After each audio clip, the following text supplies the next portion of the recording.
Hello guys, this is Nishkant Tyagi and welcome to my channel Nishkant Tyagi vlogs. तो भाई आज हम अपने गांव की कोठी पर आए हुए थे। भाई पहले अपने गांव के बारे में बता दूं। भाई मेरे गांव का नाम ग्यासपुर है और ये गाजियाबाद से 20 किलोमीटर की दूरी पर पड़ता है। तो भाई जैसा कि ये जो हमारा गांव है, ये हमारे गांव के आसपास के 5 गांव हैं, वो बागी गांव है। तो भाई बागी का मतलब जिसको नहीं पता, भाई जैसे जो अंग्रेजों से लड़कर, जो उनका विद्रोह कर कर, जो उनकी बगावत कर कर, जो उनसे लड़कर यहाँ पर आके बसे, भाई वो बागी घोषित कर दिए गए थे। वो जो सरकारी नक्शा है उसमें भी भाई ये गांव बागी ही घोषित है। तो जैसे कि भाई हमारे जो बड़े बुजुर्ग थे, जैसे मतलब हमारे बाबा जी के पापा, जो हमारे पड़बाबा हैं, भाई वो स्वतंत्रता सेनानी थे। भाई वो जेल भी काट कर आए थे। भाई उन्होंने बहुत वो किए थे संघर्ष, जब जाकर भाई हमारा देश आज़ाद हुआ। सभी ने मिलकर, भाई ये 5 गांव है, हमारे आसपास 5 गांव हैं। तो ये भाई बागी थे। तो चलिए अब आपको कोठी दिखाता हूँ उनकी, जहाँ वो अंग्रेज रहते थे। चलिए भाई, ये रास्ता है कुछ।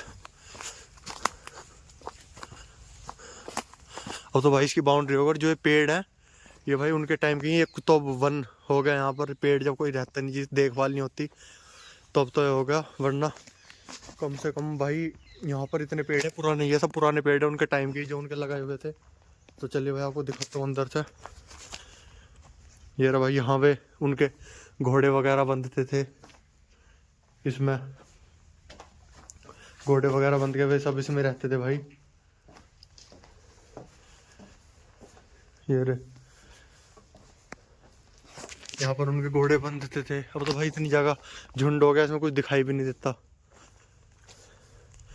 और जहाँ पे भाई उनके वो जो अधिकारी हैं, जो उनके वो थे, जो जहाँ पर आकर रुकते थे, भाई वो दिखाता हूँ एक बार आपको। वो इधर की साइड है। अब तो भाई पेड़ और झुंड इतने हो गए, कोई जब देखभाल नहीं होती, बंदी रहता है। इसकी बाउंड्री हो गई तो अब ये बंदी पड़ रहता भाई।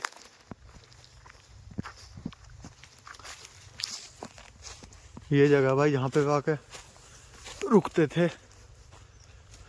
देखिए भाई, जहाँ पे उनके अधिकारी आते थे, ये है वो जगह असली जो मेन थी उनकी रहने की। वो तो उनका घोड़े वगैरह बनते थे उनके। देखिए भाई, ये सब है।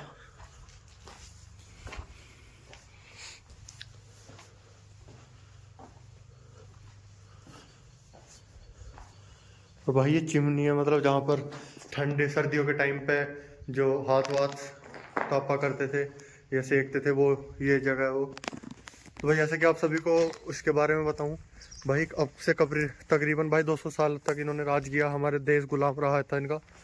तो भाई तकरीबन 1608 में ये व्यापार करने के जरिए हमारे देश में इन्होंने समुद्र के रास्ते से आए थे। तो भाई सूरत बंदर का जगह है एक, तो वहाँ पर इन्होंने सबसे पहले व्यापार के लिए कुछ अंग्रेज आए थे।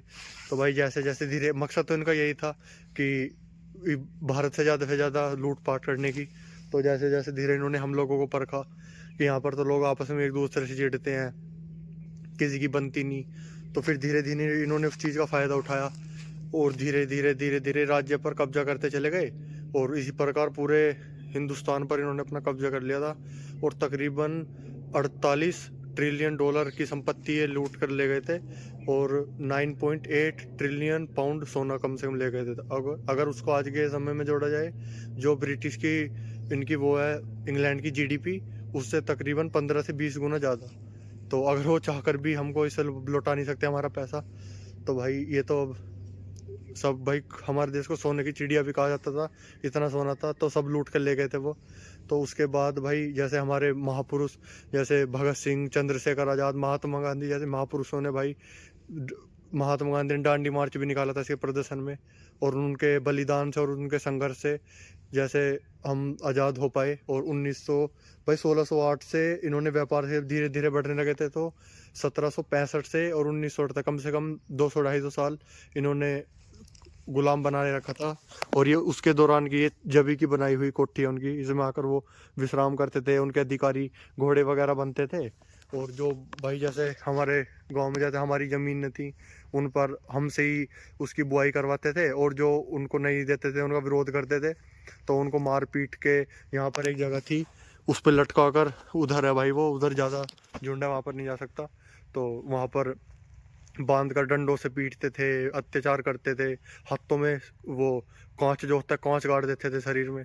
तो भाई बहुत अत्याचार करते थे वो। तो और जो उनके बड़े बड़े अधिकारी थे वो आकर इसमें विश्राम करते थे, और जो उधर की साइड मैंने भी दिखाया था उसमें उनके घोड़े बंधे रहते थे।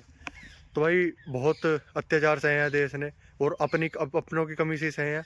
अपने ही जो गद्दार हो गए थे वो धीरे धीरे जब भी सब राज्यों पे करते चले गए थे। एकमात्र गोवा ऐसा राज्य था जहाँ पर वो जिसको वो उनकी गुलाम में नहीं आता, वो पुर्तगालियों का शासन था वहाँ पे। तो ये थी भाई पूरी उनकी कहानी। तो बस भाई आज के लिए इतनी। वीडियो को लाइक कमेंट शेयर सब्सक्राइब जरूर करें।